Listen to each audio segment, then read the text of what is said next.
Hey, what's up everyone? This is Anthony from Anthony's Customs, and for this review we're looking at the DC Universe Classics ETRIGAN figure. Somebody asked me to review this. I thought I reviewed him a long time ago, but maybe I didn't. So either way, I'm going to take a look at it again now. It's actually one of my favorite DCUC figures. I really like this guy a lot. He's not perfect, but he's pretty good. He stands almost 7 inches tall, especially if you straighten him out properly. He's definitely got some size to him. He's got that really big upper body also, so it's pretty cool. A really nicely sculpted cape. It's looking really blue in the video right now, but it's not that bright. It's a nice darker blue. Good sculpt work. It has that nice clasp on it, so that looks good.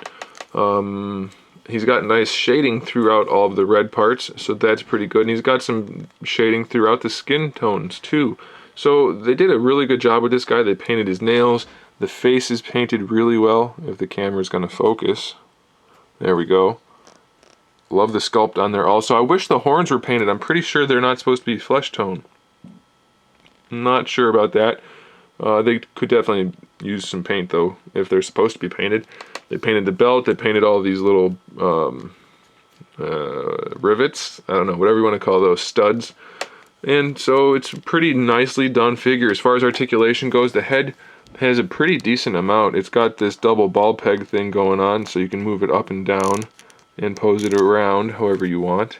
It's not great, but it's not bad. Standard DCUC style hips on this bulky upper body. They're a little hips. Wow, those are not hips. Shoulders, they're a little limited, but you can get them in pretty much any pose you're going to need to get them into. So it's not great, but it's definitely good enough. We have a bicep swivel on either side. The only problem is the muscles are really big and they bounce up against the shoulder part. Kind of hard to pose them, but it will work. You're just going to have to force it a little bit. Just be careful.